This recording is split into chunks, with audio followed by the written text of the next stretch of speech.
Hello everyone and welcome back. तो last के video में हमने नई प्लेलिस्ट शुरू करी है जो बहुत ही इजी इंटरेस्टिंग टॉपिक है और साथ साथ बहुत इंपॉर्टेंट भी है, प्रोबेबिलिटी। ठीक है, प्रोबेबिलिटी आपको सिर्फ मैथ्स में नहीं, जब आप अगर स्टैटिस्टिक्स पढ़ते हैं, अगर आप सांख्यिकी पढ़ते हैं तो वहां पर भी आपको प्रोबेबिलिटी पढ़नी ही है। वहां पर प्रोबेबिलिटी पर ही टिकी होती है सांख्यिकी।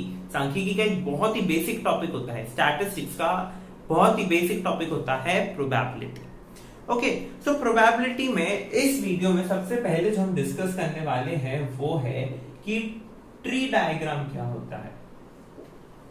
ठीक है, क्या डिस्कस करने वाले? Tree diagram. फिर हम देखेंगे इवेंट्स जो हमने इतना लास्ट में पढ़ा था उसके टाइप्स क्या है और वो सब। ट्री डायग्राम क्या है? आप बचपन से फैक्टराइजेशन में भी ट्री डायग्राम बना रहे हैं, ठीक है, वैसा ही यहां पर बनाना है आपको। सपोज आपने एक कॉइन टॉस किया। पहले मैं 1 कॉइन की बात कर रहा हूं, ठीक है। मैंने एक कॉइन टॉस किया। एक कॉइन टॉस करने के मेरे क्या क्या प्रोबेबिलिटी, या तो हेड या टेल, बस 2 ही प्रोबेबिलिटी है, ठीक है। अब मैंने 2 कॉइन्स को साइमल्टेनियसली टॉस किया, ठीक है। 2 कॉइन्स को मैंने साइमल्टेनियसली यानी एक के बाद एक टॉस किया, तो मेरे पास पहले तो ये प्रोबेबिलिटी है कि मेरे पास फर्स्ट कॉइन में या तो हेड है या टेल है, राइट। सेकेंड कॉइन में क्या हो सकता है? देखिए, अब इस हेड के बाद वापस हेड आ सकता है या टेल आ सकता है, इस टेल के बाद हेड आ सकता है या वापस टेल आ सकता है। सेकेंड कॉइन में एक बार टॉस किया आपने, हेड या टेल आया। दूसरी बार टॉस किया तो वापस हेड और टेल दोनों आ सकते हैं ना। तो फर्स्ट वाले में जो भी आया हो उसके बाद लेकिन वापस हेड टेल दोनों आ सकते हैं। तो आपका फाइनल आउटकम क्या बनना है? देखिए, head H H, head tail H T, tail head T H और टी टी, टेल टेल। अब यहां पर आपको जो है ये जो आपको दिख रहा है ना कि मैंने सीरीज में लिखा है, पहले हेड फिर टेल, टेल हेड, ठीक है। जब हम सेट्स पढ़ते हैं तब इसका ऐसा कोई इतना यूज नहीं होता है, क्योंकि सेट्स में ऑर्डर प्री डिफाइंड नहीं होता है, जरूरी नहीं है सेट्स में ऑर्डर, राइट। लेकिन जब आप प्रोबेबिलिटी पढ़ रहे हैं, जब आप आउटकम्स लिख रहे हैं तो ऑर्डर मेंटेन करना पड़ता है, ठीक है। पहले हेड आया है तो हेड, पहले टेल आया है तो टेल, ऑर्डर आपको मेंटेन करना है, ठीक है। तो ट्री डायग्राम बेसिकली वही है जो आपने बचपन से पढ़ते आ रहे हैं, ऐसा कुछ, ठीक है। अब हमने लास्ट में, पिछले वीडियो के लास्ट में हमने डिस्कस किया था इवेंट। इवेंट तो हम डिस्कस कर चुके हैं कि हम जो परफॉर्म करना चाह रहे हैं उसे इवेंट बोलते हैं, ठीक है। अब इवेंट के बहुत सारे टाइप्स भी होते हैं, जैसे कि सबसे पहले होता है sure event and impossible event, ठीक है। सपोज मैंने कोई डाइस को रोल किया, मैंने बोला कि प्रोबेबिलिटी बताओ कि डाइस पर नंबर लेस देन और इक्वल टू 6 आए। मैंने आपसे पूछा कि प्रोबेबिलिटी बताओ कि डाइस पर नंबर लेस देन या इक्वल टू 6 आए। अब डाइस पर तो हर नंबर लेस देन या इक्वल टू 6 ही होता है, तो वो एक श्योर इवेंट है कि इनमें से कुछ ना कुछ आएगा ही आएगा। वो क्या हो गया? एक श्योर इवेंट हो गया। लेकिन अगर मैं बोल दूं कि मुझे डाइस रोल करने पर नंबर ग्रेटर देन 6 आ जाए, तो ये इम्पॉसिबल इवेंट है, ठीक है। जो हम नॉर्मल डाइस यूज करते हैं उस पे नंबर 6 तक ही होते हैं, ग्रेटर देन 6 तो उस पे आ ही नहीं सकता ना, तो वो क्या हो गया? एक इम्पॉसिबल इवेंट हो गया। क्या हो गया? Impossible event. उसके बाद जो हमारे पास है वो है सिंपल इवेंट। सिंपल इवेंट क्या कि जो हम परफॉर्म करना चाह रहे हैं उसका सिर्फ एक ही आउटकम निकले। क्या निकले? एक ही आउटकम निकले। पर आप सोचेंगे कि ऐसा तो हो ही नहीं सकता, कॉइन टॉस करने पर भी 2 आउटकम्स आ रहे हैं ना। लेकिन उन 2 आउटकम्स को मैं अलग अलग इवेंट अगर लिख दूं, ठीक है, मेरे पास कॉइन टॉस करने पर हेड और टेल आ रहा है, अगर मैं लिख दूं कि E1 is H and E2 is T, tail, head and tail. Okay, तो अब मेरे पास ये देखिए एक एक आउटकम हुआ ना, तो ये दोनों अपने आप में क्या है, सिंपल इवेंट्स है। क्या है, अपने आप में सिंपल इवेंट्स है। ओके, क्यों? क्योंकि इस इवेंट के हैपन होने के लिए सिर्फ एक आउटकम है, E2 के हैपन होने के लिए सिर्फ एक आउटकम है। तो सिंपल इवेंट क्या होता है? सिंपल इवेंट होता है अगर आपने जो परफॉर्म किया है एक्सपेरिमेंट, जो आप इवेंट चाह रहे हैं, उस इवेंट का सिर्फ एक ही आउटकम निकले, तब उस आउटकम को क्या बोलते हैं? उस इवेंट को क्या बोलते हैं? Simple event. ठीक है, तो श्योर इवेंट वो इवेंट है जिसके होने की संभावना 100% है, जो 100% होगा। ठीक है, इम्पॉसिबल जिसके होने की संभावना 0% है, ऐसा इवेंट जिसके होने की चांसेस 0% है। सिंपल इवेंट ऐसा इवेंट जिसका सिर्फ एक ही आउटकम हो।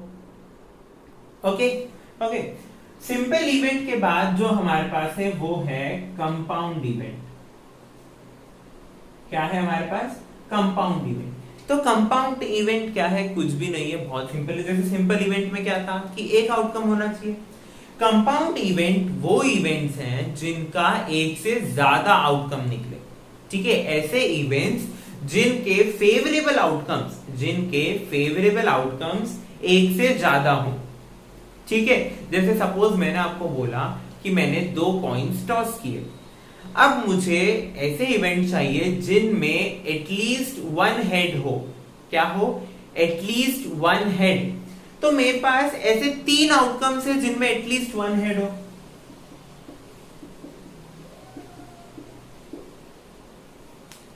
एटलीस्ट बोला ना, मैक्सिमम नहीं बोला, एटलीस्ट यानी कम से कम एक हेड हो। तो भले ही 2 एक से ज्यादा भी चलेंगे ना, एटलीस्ट बोला है। तो 2 इधर एक है, इधर एक भी एक है। तो ये कैसा इवेंट हुआ? ये हुआ कंपाउंड इवेंट। ठीक है, कंपाउंड इवेंट के बाद अब आपके पास आता है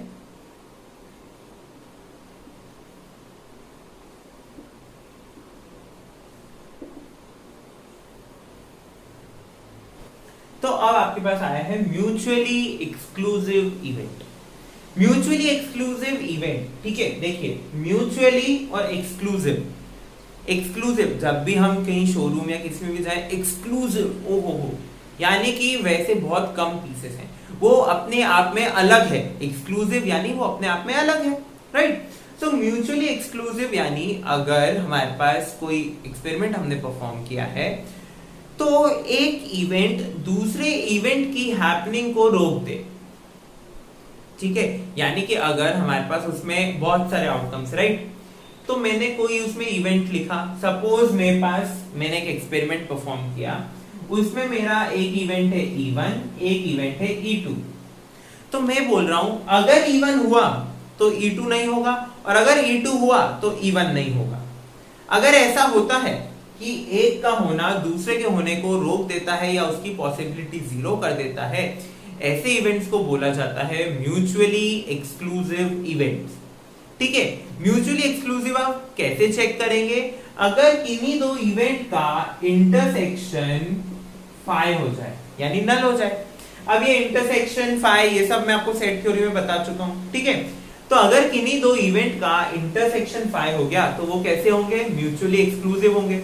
अब वो इवेंट 2, 3, 4, 6, 10 कितने भी हों, अगर सबका इंटरसेक्शन एक दूसरे से नहीं, एक पूरा इंटरसेक्शन, ठीक है, अगर आपसे पूछा जाए पूरा इंटरसेक्शन तो पूरा, और अगर किन्हीं दो का पूछा जाए तो किन्हीं दो, जैसा भी आपसे क्वेश्चन में पूछा जाए, अगर ऐसा बोलते हैं तो म्यूचुअली एक्सक्लूसिव इवेंट तभी होंगे जब उनका इंटरसेक्शन क्या हो? 5 हो। क्या हो? 5। अब एक टर्म आता है, देखिए ना ध्यान से, म्यूचुअली एक्सक्लूसिव एंड एग्जॉस्टिव। ठीक है, तो म्यूचुअली एक्सक्लूसिव एंड एग्जॉस्टिव, ठीक है, एंड लिखा है। म्यूचुअली एक्सक्लूसिव तो आपको समझ आ गया क्या, कि किन्हीं दो इवेंट के इंटरसेक्शन क्या हो? 5 हो। ठीक है, एक का होना दूसरे के होने को रोक दे। एग्जॉस्टिव भी है साथ में। ठीक है, तो इधर क्या होता है, जो कंडीशन एक्सक्लूसिव की है वो तो है कि E1 इंटरसेक्शन E2 5 होना चाहिए, लेकिन साथ साथ E1 यूनियन E2 जो है वो वापस आपका सैंपल स्पेस बन जाना चाहिए। सैंपल स्पेस को S से डिनोट करते हैं, ठीक है। तो हम क्या बोल रहे हैं, जो हमारे mutually exclusive and exhaustive events होते हैं वो किस तरह के होते हैं कि उनका आपस में इंटरसेक्शन 5 हो, आपस में उनमें कुछ कॉमन नहीं है, ठीक है, लेकिन अगर मैं उनको जोड़ दूं तो मेरा जो सैंपल स्पेस है वो मुझे वापस मिल जाए, ठीक है। एग्जांपल देख लेते हैं। सबसे बेसिक एग्जांपल वही हमारा कॉइन टॉस करना। उसमें कितने इवेंट्स हैं, हेड और टेल।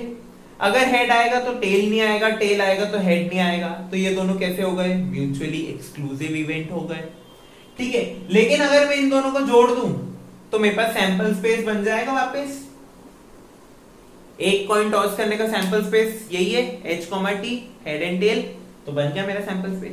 तो कॉइन को टॉस करना कैसा एग्जांपल है, कॉइन को टॉस करना एक mutually exclusive and exhaustive example event है, ठीक है। उसके बाद देखिए, जब हम इवेंट्स पढ़ते हैं तो किसी इवेंट के होने की प्रोबेबिलिटी को 1 से डिनोट किया जाता है। किसी इवेंट के होने की प्रोबेबिलिटी को 1 से डिनोट किया जाता है और उसके ना होने की प्रोबेबिलिटी को 0 से डिनोट किया जाता है, ठीक है। Probability of happening of an event is denoted by 1 and not happening is denoted by 0. तो इस इस वीडियो में हमने देखा कि ट्री डायग्राम क्या होता है, हमने देखे इवेंट्स के टाइप्स क्या हैं, ठीक है। इवेंट्स की डेफिनेशन मैं आपको बता चुका हूं ऑलरेडी। हमने देखे इवेंट्स के टाइप्स क्या हैं। अगले वीडियो में हम देखेंगे एल्जेब्रा ऑफ इवेंट्स, ठीक है। अब आप सोचेंगे ये तो E1 E2 ऐसा है, एल्जेब्रा ऑफ इवेंट्स कैसे हो जाएगा, ये एल्जेब्रा तो नंबर्स का होता है, तो E1 E2 में प्रोबेबिलिटी तो होती है ना, ठीक है। आप समझेंगे, हम जब आगे पढ़ेंगे तब आप समझेंगे कि एल्जेब्रा ऑफ इवेंट्स क्या होते हैं। तो अगले वीडियो में हम देखेंगे algebra of events and it's examples, ठीक है। एक और पॉइंट, अगर आपको कंफ्यूजन हो रहा हो तो जरूरी नहीं है यहां पर 2 ही इवेंट हो, जरूरी नहीं है कि यहां पर 2 ही इवेंट हो। मैं बोल रहा हूं कि इंटरसेक्शन ऑफ EI वेयर I is equal to 1 to n is 5, ठीक है। कितने भी इवेंट्स हो, आपको उधर नहीं दिख रहा है, मैं यहां लिख देता हूं। Intersection of EI is 5, I is equal to 1 to n, ठीक है। और ये तो कैसा हो गया, ये हो गया म्यूचुअली एक्सक्लूसिव। अगर मुझे इसे एग्जॉस्टिव भी बनाना है तो साथ में मुझे लिखना पड़ेगा यूनियन ऑफ, सॉरी ऐसा नहीं लिखना चाहिए ना, सॉरी, मुझे लिखना चाहिए EI इंटरसेक्शन EJ इज 5, ठीक है। और I और J क्या है, जो भी आपके इवेंट्स में जितने भी इवेंट्स रहेंगे आपके 1 से लेके 10 तक के जितने भी हैं। पर अगर मैं यूनियन ऑफ EI करूं, I is equal to 1 to n है सपोज, तो मुझे वापस क्या मिल जाना चाहिए, मेरा सैंपल स्पेस मिल जाना चाहिए। ये काय की डेफिनेशन हो गई म्यूचुअली एक्सक्लूसिव एंड एग्जॉस्टिव।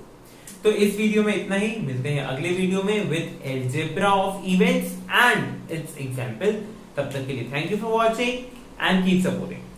और भूलिएगा नहीं कि नोट्स की लिंक कहां है, डिस्क्रिप्शन बॉक्स में, उसे चेक जरूर करिएगा।